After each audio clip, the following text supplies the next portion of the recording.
warahmatullahi wabarakatuh. Waalaikumsalam warahmatullahi wabarakatuh. Alhamdulillah rabbil alamin, wassalatu wassalamu ala asyrafil anbiya'i wal mursalin wa ala alihi wa ashabihi ajma'in. Amma ba'd. Salatan wa salaman ala nabiyyina Muhammad sallallahu alaihi wasallam. Qala Allah ta'ala fil Qur'anil Karim.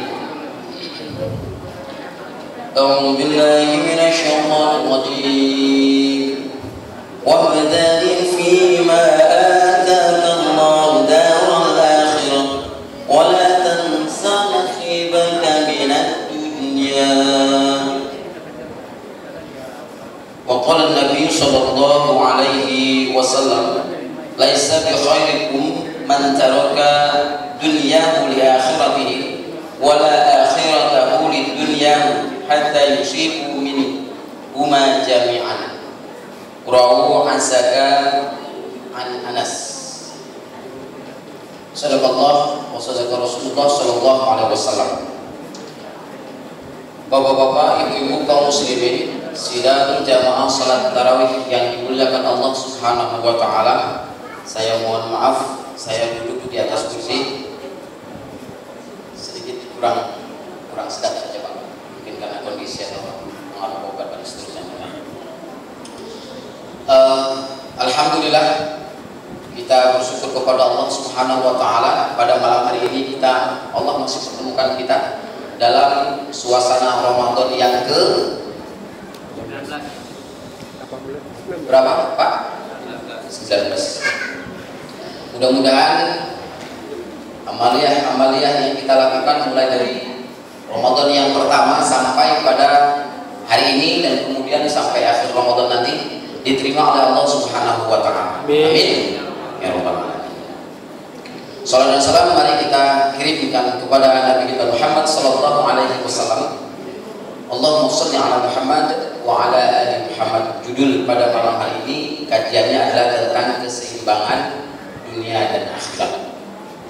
Bapak Ibu kaum muslimin, kalau kita membaca judul keseimbangan dunia akhirat, sebenarnya ini mendoktrin kepada kita, kepada jamaah, untuk bagaimana upaya menyeimbangkan antara amalan dunia dan amalan akhirat.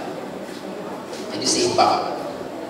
Kalau satu skor 1-1 imbang belum Pak? Imbang ya, 1-1 imbang, berarti skornya seimbang. 2-2 skornya seimbang. Mungkinkah yang dimaksudkan judul itu seperti itu? Bapak-bapak, ibu-ibu kaum muslimin sidang jamaah yang mulia, maka dalam kesempatan ini Bapak Ibu, kita akan mengupas dari sisi yang berbeda. Judulnya memang menyeimbangkan dunia dan akhirat, tetapi akan kita kupas dari sisi yang berbeda. Kenapa demikian? Saya tidak pernah membaca satu dalil yang mengatakan bahwa dunia itu harus diseimbangkan dengan akhirat. Kalau dunia dan akhirat diseimbangkan, artinya antara dunia dan akhirat memiliki mutu yang sama. Padahal di beberapa ayat, nanti akan saya sebutkan, saya dasari ayat-ayat Al-Quran dan hadis Rasulullah SAW. Baik, kita mulai. Ayat yang pertama, walal akhiratu khairun wa abqa, terdapat dalam surat Al-A'la. Terdapat dalam surat Al-A'la yang artinya bahwa sungguh akhirat itu lebih baik dan lebih kekal. Kemudian pada ayat berikutnya terdapat dalam surat Ad-Duha, walal akhiratu khairul laka minal ula.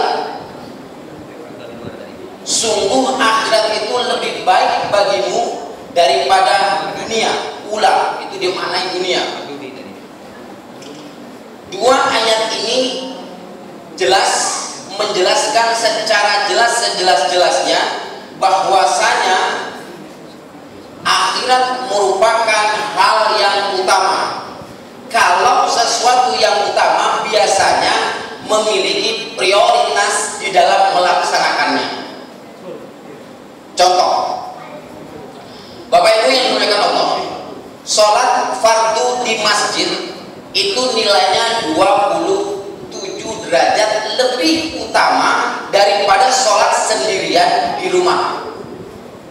Kemudian kalau ada ayat yang memberikan iming-iming keutamaan sedemikian besarnya, maka pasti ada perintah yang memprioritaskan umat ini untuk melaksanakan sholat fardu berjamaah. Benar nggak? Ya. Sekarang kita mencoba untuk melogika. Bapak Ibu dihadapkan pada makanan yang Bapak Ibu sukai. Misalkan makanan yang Bapak Ibu sukai adalah buah anggur. Meja A berisi anggur sebanyak 1 biji, sedangkan meja B berisi anggur sebanyak 27 biji. Akal sehat, karena ini adalah makanan kesukaan kita, pasti kita akan mengambil yang meja B yang 27. Ini kalau kita mau belajar menghitung matematik. Kalau ada mengambil yang satu, pasti ada something wrong nih Pak. Pasti ada yang salah di situ. Sama dengan kita sholat 27 derajat lebih banyak pelaksanaan di masjid daripada kita melaksanakan sendiri di rumah. Kalau kita kecenderungan melaksanakan sholatnya di rumah, pasti ada sesuatu yang salah ini.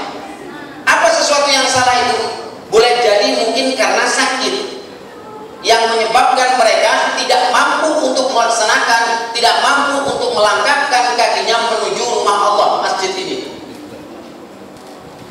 Tetapi kalau mereka mampu pergi ke pasar, mereka mampu pergi ke sekolah, mereka mampu pergi ngantor, kemudian mereka mampu pergi ke mana saja yang mereka mau, sementara jarak antara rumah dan masjid hanya beberapa kilometer saja, hanya beberapa meter saja, mereka tidak mampu untuk melaksanakan sholatnya di masjid. Pasti ada sesuatu yang salah. Pak, kalau saya ngomong begitu kira-kira tersinggung tidak? Tersinggung tidak? Tersinggung. Hah? Tersinggung. Kalau tersinggung, alhamdulillah Pak. Anggap ini adalah obat. Tersinggung pun. Ya, kalau tersinggung, alhamdulillah ini obat Pak. Oke, jadi pasti ada sesuatu yang salah. Maka kita kembali kepada masalah. Kalau Allah dan Rasulnya memberikan keutamaan dalam suatu amalan, pasti memberikan jalan, pasti memberikan doktrin bagaimana umat ini untuk mengejar keutamaan tersebut. Itu sudah pasti. Nah, ini adalah dalil-dalil yang menunjukkan bahwa manusia, umat Islam ini tidak ada kewajiban untuk menyeimbangkan antara dunia dan akhirat. Yang benar statementnya adalah mengutamakan kehidupan akhirat daripada kehidupan dunia. Itu yang benar. Bapak hadirin yang dimuliakan Allah Subhanahu wa taala, sekarang kita lihat pada dalil yang berikutnya. Dalil yang ketiga, wa minhum may yaqulu rabbana atina fid dunya hasanah wa fil akhirati hasanah wa qina adzabannar. Coba perhatikan bahasa Al-Qur'an ini. Untuk kebaikan dunia yang diminta cuma satu, hanya kebaikan dunia. Tetapi untuk akhirat ada dua. Satu, kebahagiaan dunia. Yang kedua, terhindar dari siksa api neraka. Artinya 2 berbanding 1. Siapa yang mengatakan 2 banding 1 nilainya draw? Apakah draw? Tidak. 2 banding 1 nilainya tidak draw. Pasti 2 lebih utama. Nah, kemudian kita lihat pada dalil yang berikutnya, wasari'u ila maghfirah mir rabbikum wa jannah 'arduhas samawati wal ardh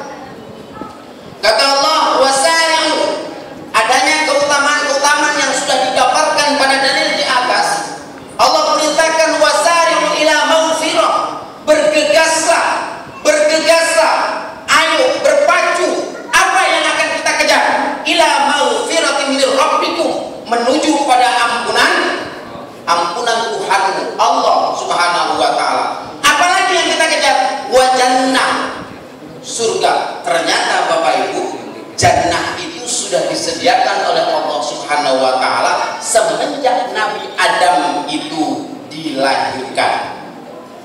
Oke.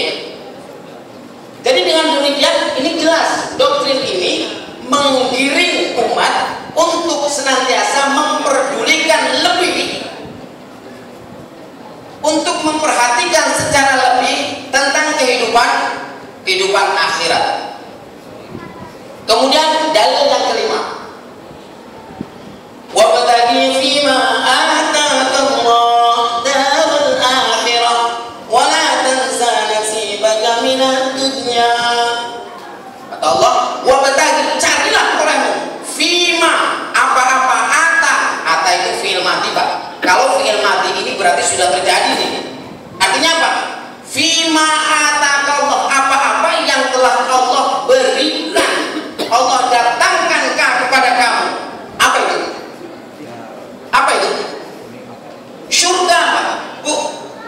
Jadi, nih ya, surga itu telah disediakan oleh Allah pada saat Nabi Adam alaihissalam itu diciptakan. Jadi manusia diciptakan oleh Allah adalah untuk menempati surga, bukan untuk menempati neraka. Oleh karena manusia diciptakan untuk menempati surga, maka ketika manusia sedikit oleh dari jalannya, maka Allah kembalikan. Allah perintahkan untuk kembali kepada jalan yang lurus. Dengan cara apa? Dengan istighfar, dengan sholat taubat dan lain sebagainya. Bapak hadirin kaum muslimin sidang jamaah yang dimuliakan Allah Subhanahu wa taala. Kapan kita akan mendapatkan kenikmatan yang dulu pernah kita rasakan?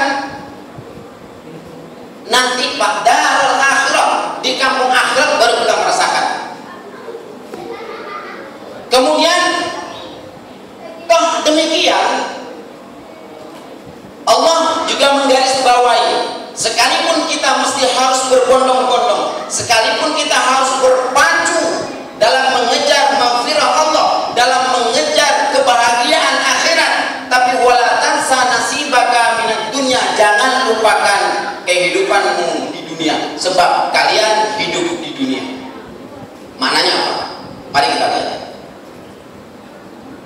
Pertama, dari bahasa yang dipakai dalam Al-Quran ini, bahwa dunia itu kecil. Dunia itu kecil dan tidak ada apa-apanya dibanding dengan akhirat.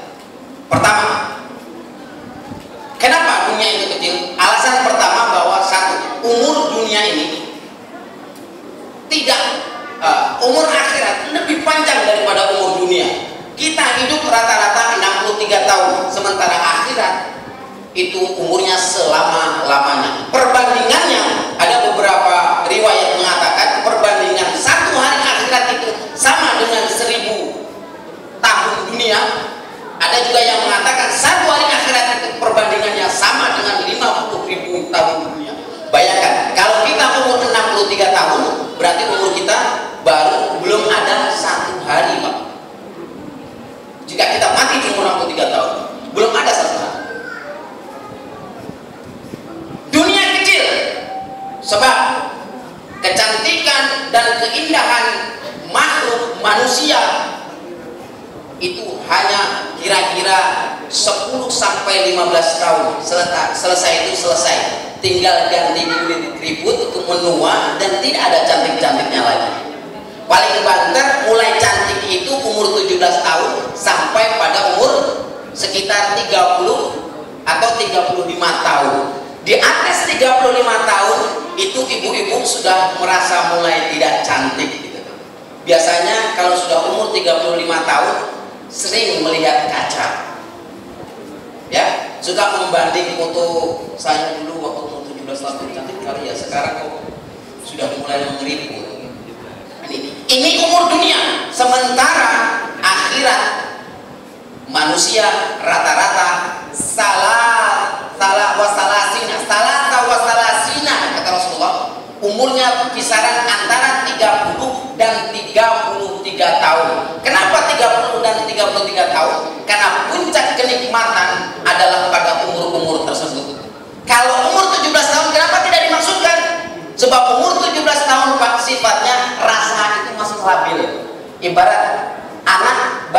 kenal cinta, cintanya cinta monyet. Nah, ini Bapak Ibu yang dimuliakan Allah Subhanahu wa Ta'ala. Jadi dunia itu kecil, Pak.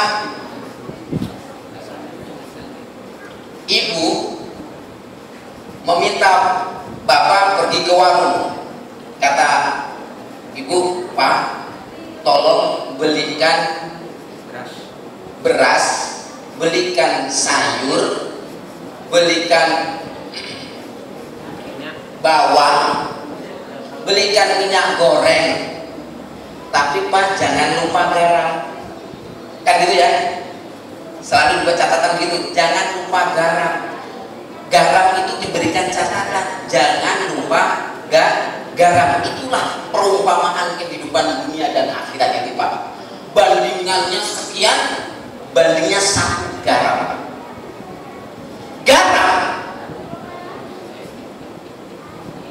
kalau masak tanpa garam, apa yang terjadi? Hambar. Kalau garam kelebihan, biasanya suami bilang, "Ma, mau kawin lagi?" Nah gitu ya. Ya, kalau kelebihan. Artinya apa? Sekalipun ini garam, barangnya kecil, tapi jangan dilupakan. Ya, begitu juga dengan dunia. Sekalipun kita pontang-panting berburu dengan akhirat, maka dunia jangan dilupakan. Kenapa? Karena dunia itu jembatan.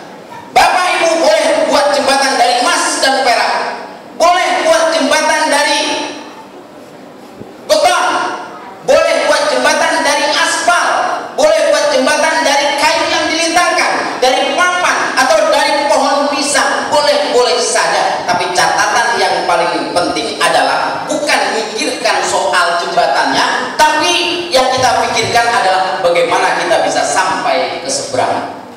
Salah Pak, kalau mampu silakan. Salah kita membuat jembatan dari semen, silakan kalau mampu. Tetapi yang dipikirkan bukan jembatannya, tujuan akhir.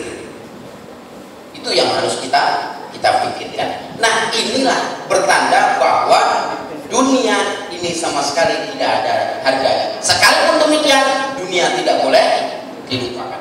Sebab kata Rasulullah Shallallahu Alaihi Wasallam, "Laisa bi khairukum man taraka dunyahu." Tidaklah baik di antara kamu yang meninggalkan dunia li akhiratahu karena mengejar akhirat, dan tidaklah baik orang yang mengejar akhirat karena mengejar akhirat lalu melupakan dunianya. Artinya, kalau kita memburu akhirat, maka dunia mesti harus kita jalani. Jangan sampai kita lupakan. Bapak hadirin dengan Allah Subhanahu wa Ta'ala. Nah, baik, dalil yang terakhir. Ini sebenarnya sebagian riwayat mengatakan bahwa ini bukan hadis. Ada yang mengatakan bahwa ini adalah perkataan sahabat. Ya, tapi itu pun terputus sanadnya. Ini bunyinya, "Ikmal dunyaka ka'annaka ta'isu abadan." Carilah, bekerjalah li dunyaka untuk duniamu, ta'isu abadan, ka'annaka ta'isu abadan, seolah-olah kamu hidup selamanya. Pak, ayo kita perhatikan bahasa ini. Seorang tua mengatakan begini, ketika melihat anaknya sedang bekerja banting tulang, pergi pagi, siang dan malam, peras keringat. Apa kata orang tuanya? "Nah, saya macam tak ada hari esok saja. Masih ada hari esok, jangan terlalu diburu." Gitu katanya ya. Kemudian hadis yang berikutnya mengatakan begini, "Wa mal li akhirataka ka'annaka tamutu ghadan." Carilah akhiratmu seolah-olah kamu mati esok hari. Pertanyaannya, Bapak Ibu kalau divonis besok mati, apa yang Bapak Ibu lakukan? Apa kira-kira yang akan dilakukan? Pasti mungkin sholat nggak pernah tinggal, sholat sunnah dikerjakan, semua sholat itu dikerjakan, sholat fardu kalau bisa masjid terus, kemudian uang yang di bank kalau bisa semuanya dinafkahkan, diinfakkan, akan seperti itu Pak. Kenapa? Karena dia sadar besok akan mati. Mau ngapain lagi coba? Kan maknanya seperti itu. Artinya apa? Dari bahasa hadis ini jelas menjelaskan secara terang bahwa kita bukan untuk menyeimbangkan dunia dan akhirat, tapi harus mengutamakan akhirat. Bapak Ibu, sekarang kita melihat kenyataan. Kita coba menghitung jam dan melihat realitas. Jam yang disediakan oleh Allah dalam satu hari semalam 24 jam. Sekarang kita ambil sholat fardunya di masjid berjamaah, butuh waktu kurang lebih 15 menit ya. 15 menit kali 5 berarti 75 menit, berarti 1 jam lebih ya, 1 jam 15 ditambah tafakur pagi itu kurang lebih 1 jam, berarti menjadi 2 jam 15 menit, ditambah lagi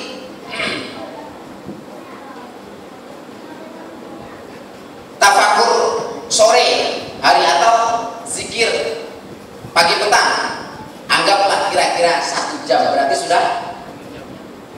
sudah 3 jam 15 menit, ditambah nanti selesai antara sholat maghrib dan sholat isya, sholat tawabin, kira-kira anggaplah 1 jam, berarti sudah 4 jam 15 menit. Dari 14 jam 15 menit dengan kesibukan seperti ini, kita banding dengan 24 jam yang Allah sediakan, baru berapa jam yang terpakai? Baru 4 jam.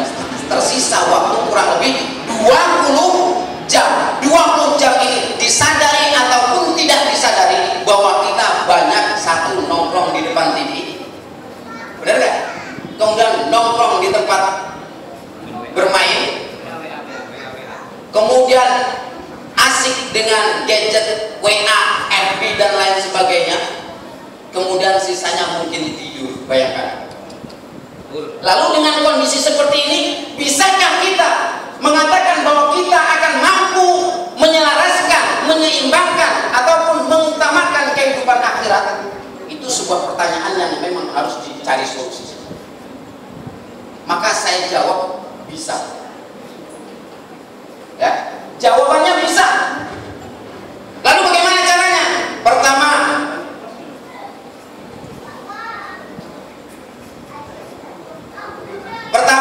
penuhi perintah Allah.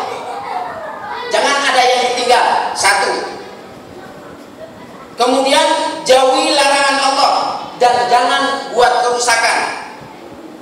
Karena yang membuat tatanan rusak, tatanan ekonomi menjadi rusak, itu disebabkan karena adanya orang yang membuat kerusakan itu. Kemudian tatanan lingkungan juga rusak disebabkan karena memang ada orang yang merusaknya.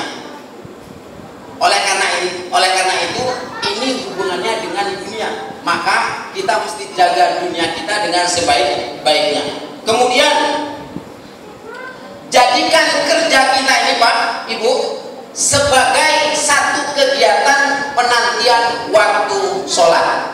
Nah Pak, jadi begitu nanti azan dikumandangkan, ketika kita sedang asik kerja, tinggalkan seluruh pekerjaan kita, bergegas menuju ke masjid, menuju rumah Allah untuk melaksanakan panggilan Allah.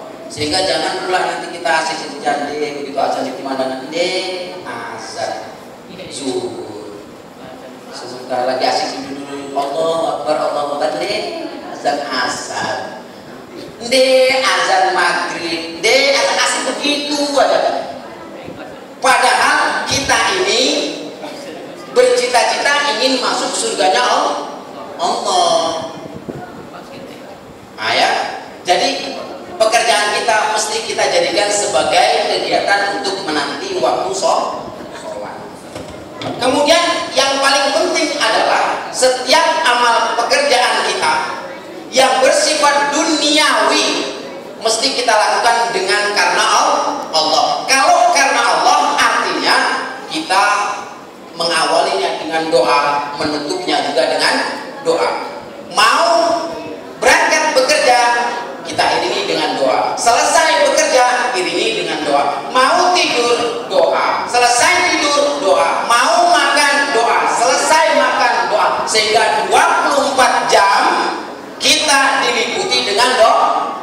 dengan doa, maka insya Allah pasti hidup akan berkah dan pasti kita mudah-mudahan kita digolongkan oleh Allah Subhanahu wa taala kelompok orang-orang yang mengutamakan kehidupan akhirat terakhir.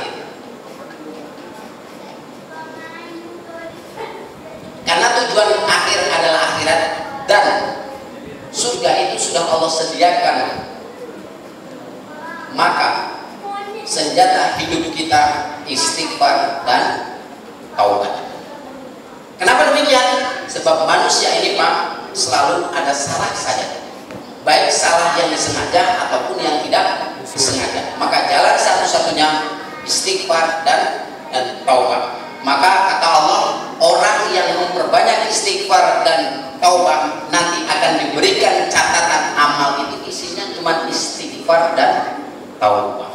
Mudah-mudahan bermanfaat. Insyaallah kita sama-sama memiliki semangat spirit untuk meraih akhirat yang lebih baik. Fa'tabiru ya ulil absar. Subhanakallah wa bihamdika